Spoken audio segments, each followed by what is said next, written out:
I don't think I've ever been more excited to buy a game on sale than I was for Astro Bot. Astro's Playroom was one of my favorite video games of 2020, which is saying a lot considering games like The Last of Us 2, Ghost of Tsushima, and Doom Eternal released that year, and that game was a glorified tech demo. It was a fun PlayStation glazing session that I thought had reached its great but not amazing potential, and that the sequel would be a good sleeper hit that would win Family Game of the Year and be forgotten about. But this slimy little green goblin man has never been more wrong in his life. You can't really spoil a platformer like this, but I totally understand if you want to go in blind and don't want to know about this game's amazing set pieces ahead of time. So if you want to stay spoiler free, let me just say that yes, this game is a cameo fest, but it has enough substance to be one of my favorite platformers of all time, and I can recommend it to literally anybody, and hopefully after you've played it, because you absolutely should, you can come back and hear my full thoughts. But for those who have already played this game or don't care about spoilers, let's talk about Astro Bot. So like I said, yes, this game is a cameo fest, but it's all in the same vein as the New Donk City Festival, where it's more of a love letter to PlayStation than some cheap attempt at brownie points. Obviously, it doesn't hurt that you get to see beloved characters like Kratos, grown-up Lewis from Meet the Robinsons, and Goku, but it's all meaningful and a celebration of this console's history, especially with how the game ends. It's a more expansive version of collecting artifacts in Astro's Playroom, with the other references being little clever ideas like the save files being PS1 memory cards. The brand recognition is really only shoved in your face with the plot being to repair a PS5, and how you fly around on a controller, but I'd rather have it be the DualSense than Ratchet & Clank's spaceship or an armored core. Astro Bot essentially uses iconic gaming IPs as a coat of paint and not as an anchor to its overall quality.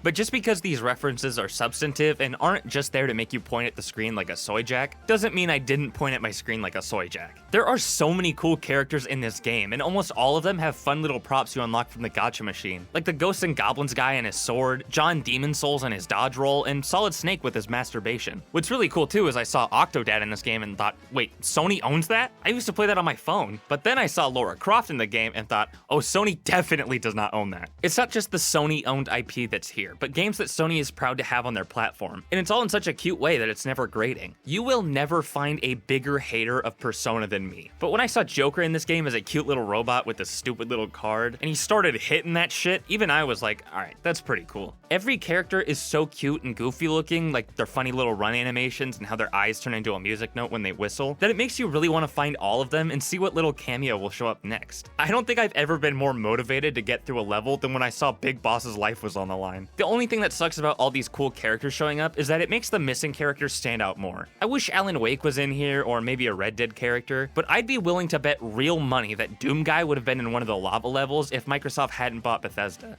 Even some Sony properties are missing. I understand it probably would have been a bitch to get the rights from Marvel, but one of PlayStation's best-selling franchises, Insomniac's Spider-Man, is completely missing. At the end of each galaxy, you go to a PlayStation-themed world and collect characters, and each have a different mechanic like the Leviathan axe, and I feel like Spider-Man would be a perfect opportunity for that. You could play as a little Spider-Man or Miles and shoot webs and swing around and collect a little Venom or Shocker Bot or something. It at least would have been better than Loco fucking Roco. I really do not understand what Team Asobi was thinking with this one. This world and its shitty-ass weird music killed any passing interest I had in this game from scrolling past it on the PlayStation Store. It's so boring just rolling around this ball looking for the exact same ball in different colors. I mean, Hiroki Totoki did have a point when he said PlayStation, the company he's an executive at, didn't have enough original franchises though, so it's not like they really had anything to replace it with. The only other options for a world off the top of my head would be something like Insomniac's Spider-Man or The Last of Us or Ghost of Tsushima, or Sly Cooper, or Crash Bandicoot, or Death Stranding, or Infamous, or Ratchet & Clank, or Bloodborne, or Days Gone, or Fat Princess, or Jak and Daxter, or Gravity Rush, or Little Big Planet, or Shadow of the Colossus, or Twisted Metal. So they did really have their hands tied with this one. What sucks too is that it's not even a case of me hating it because I haven't played it. I genuinely had a fantastic time playing the Ape Escape world, and I've only played around a half an hour of the first game. And that's because these worlds aren't just cameo fests. Asobi truly understands what makes these games fun, like Uncharted's mix of climbing with combat and rad set pieces, as well as squeezing through crevices in God of War. The only issue I had with the actually fun game-specific worlds was that with each one that passed, I knew the Industry Plant 1 was coming.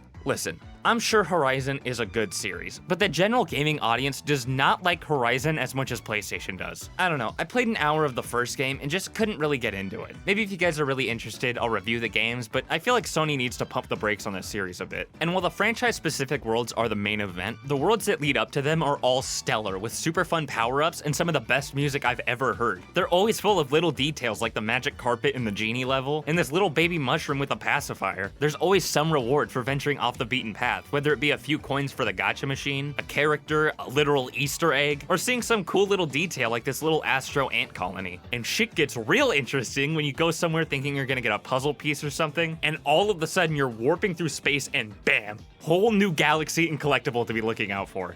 And if you haven't played this game, I know what you're thinking. You're looking at this gameplay and saying, nah, see, maybe it's fun, but this shit's a baby game, bro. And yeah, it kinda is, but those world warps are in out-of-reach places that take some out-of-the-box thinking or platforming skills to get to, which was a welcome surprise, as well as the shape challenges. They start off pretty easy, but holy shit, some of the later challenges took me 20 to 30 tries.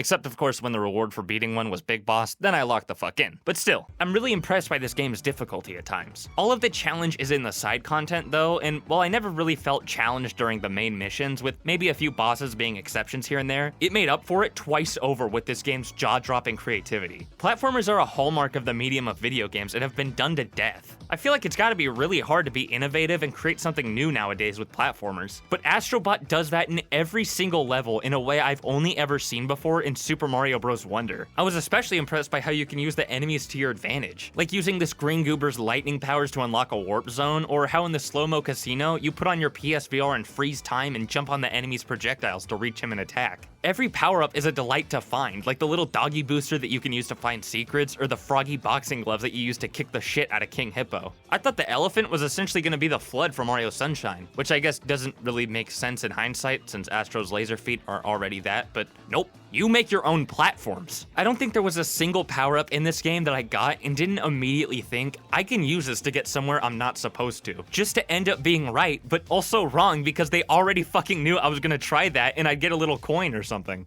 Again, the boss fights are almost never difficult, but every single one of them has a great sense of spectacle and feels like the coolest thing in the world because you're doing little jumps and tricks to take down a giant animal. This game easily has my favorite ending sequence and final boss of any platformer I've ever played, rivaled only by Super Mario Odyssey, which is saying a lot because I don't even know what this guy's name is. And it's not just the spectacle of the ending that makes me love it so much. A big reason why I love it is because it's the best showcase of this game's fantastic music and sound effects, which have been present throughout the whole game but are amplified here, to the point that I turned my headset volume up until my ears started ringing. This game does fantastic things with the haptic feedback and adaptive triggers in the DualSense that make me pissed off that more Sony games aren't taking advantage of this technology. Everything about this game is so impressive technically, from the water graphics to the funny animations to 300 unique Astro Bots being in the same place, to the LSD trip you go on when you travel through space. The only problem this game has technically is that in my 13 hours of gameplay to get the platinum, with no noticeable frame drops, my game crashed one time, and it was out of the blue, not when it was loading a bunch of different assets.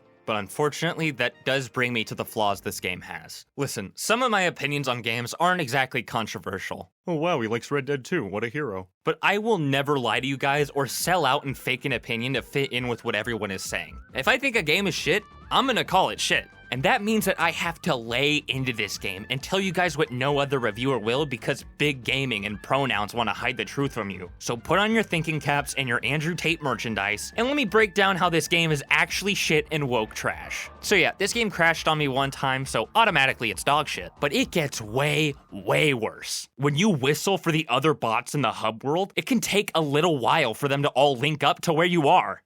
And you do eventually unlock photo mode, but it doesn't have any settings and just allows you to freeze the screen and change Astro's emotes.